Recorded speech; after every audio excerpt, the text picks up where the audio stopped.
Today's topic is evaporation principles, types of evaporators. This is the topic in your syllabus. The subject is protected cultivation and post-harvest technology.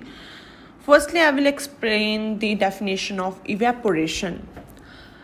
Evaporation, in which liquid change into vapors below its boiling point, is called evaporation. Evaporation is an operation used to remove a liquid from a solution, suspension, or emulsion by boiling off some of the liquid. It is thus a thermal separation or a thermal concentration process. We define the evaporation process as one that starts with the liquid product and ends with the more concentrated but still liquid and still pumpable concentrate as the main product from the process. The next is the principles of evaporation. Evaporation plants are widely used for concentration of liquids in the form of solutions, suspensions. Suspension, that means it is a heterogeneous mixture in which solute particles do not dissolve, left floating around freely in the medium. And emulsion, that means two or more liquids and it is not soluble. The evaporation technology is to maintain the quality of the liquid during evaporation. That means to maintain the quality of liquid and to avoid damage of the product. This may require the liquid to be exposed to the lowest possible boiling temperature for the shortest period of time. There are different types of evaporators. The following list contains the descriptions of the most common types of evaporators. The first is a falling film evaporator, second is rising film evaporators, third is forced circulation evaporators, fourth is plate evaporators, fifth is thermal and mechanical vapor recompression, TVR and MVR. And the next is typical evaporator applications. There are different applications of evaporator is product concentration, dryer feed pre-concentration, volume reduction, water solvent recovery, crystallization.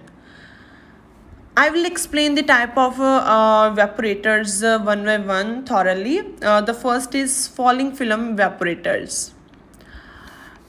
It is an industrial device to concentrate solutions, especially with heat-sensitive components. This type of evaporator is a special type of heat exchanger. The processed fluid to be evaporated flows downwards by gravity as a continuous film. The fluid will create a film along the tube walls, progressing downwards. Downward, that means falling, hence the name. In film falling evaporator, liquid and vapors flow downwards in a parallel flow. These characteristics make the falling film evaporator particularly suitable for heat-sensitive products, and it is today the most frequently used type evaporator.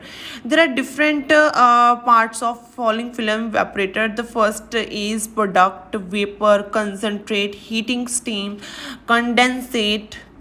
The first is head. We can see that calandria. Third point is calandria lower part. Fourth is mixing channel, and fifth is vapor separator.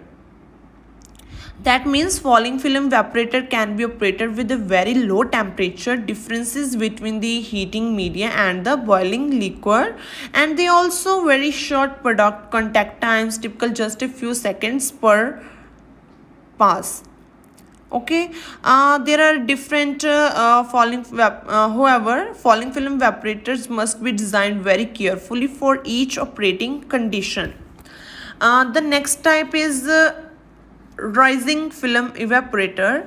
Rising film evaporator, that means the exchange of heat.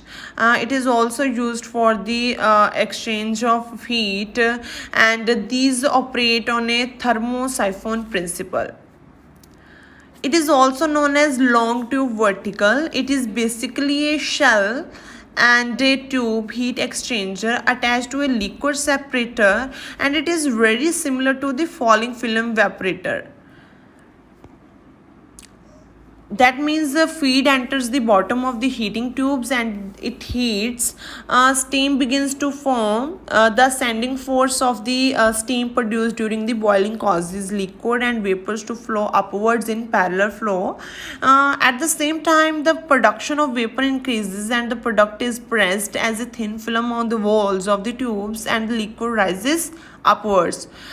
We can see that the different parts of rising film evaporators. This is the most important type of evaporators. The A part is the product, B is vapor, C is concentrate, and D is heating steam. E represents condensate. The third type is forced circulation evaporators. For circulation evaporators, it is mostly used in cases where the feed contains solids or crystallization is present.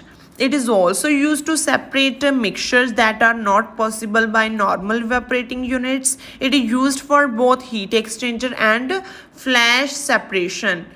The circulating liquid is heated when it flows through the heat exchanger and then partially evaporated when the pressure is reduced in the separator, cooling the liquid to the boiling temperature corresponding to this pressure. The A represents the product, B vapor, C concentrate, D heating. E is condensate.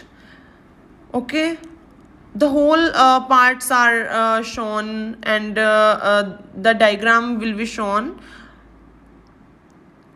We can easily understand these all the points, and this type of evaporator is also used in crystallization applications because no evaporation and therefore no concentration increase take place on the heat transfer surface.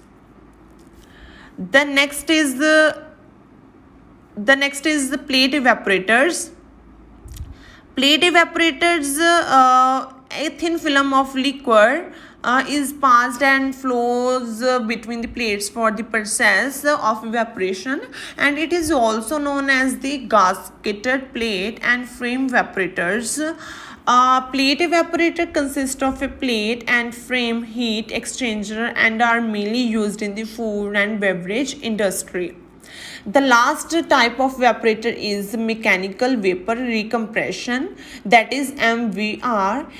It is a type of evaporator in which the water vapor is compressed. Compressed, that means squeeze. The rise in temperature makes the temperature difference between the vapor and the fluid. It is also used for the exchange the heat.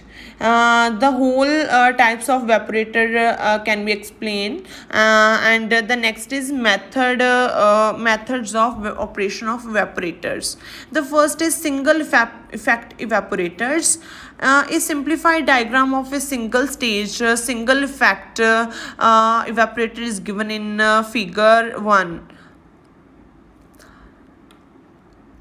The feed enters at TFK and saturated steam at TS enter the heat exchange section. That means the single effect evaporator, the whole process is depend on the heat exchange of the heat. However, the large capacity operation using more than one effect will markedly reduce steam cost.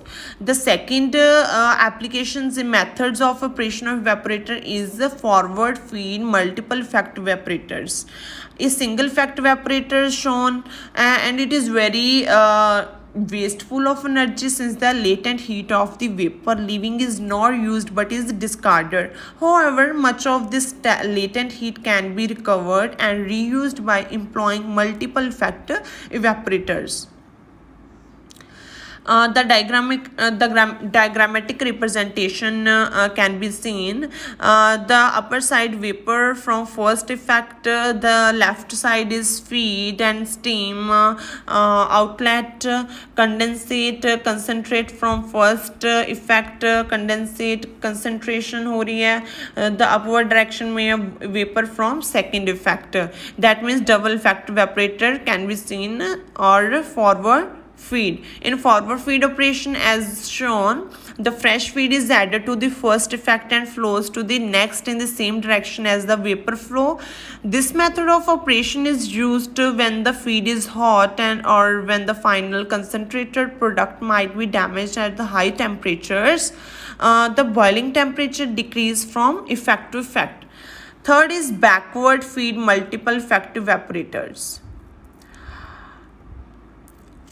In the backward feed operation, also known as triple effect evaporator, the fresh feed enters the last and coldest effect and continues on until the concentrated product leaves the first effect. This method of reverse feed is advantageous when the fresh feed is cold, since a smaller amount of liquid must be heated to the higher temperatures the second and the first effects. Fourth is parallel feed multiple effect evaporator. This is the last method. Parallel feed in multiple effect evaporator involves the adding of fresh feed and the withdrawal of concentrated product from each effect. The vapor from each effect is still used to heat the next effect. That means that the whole points are depend on the adding of fresh feed and adding the fresh feed into the evaporators. The whole topic is depend on the exchange of heat, that is the evaporation principles and types of evaporators.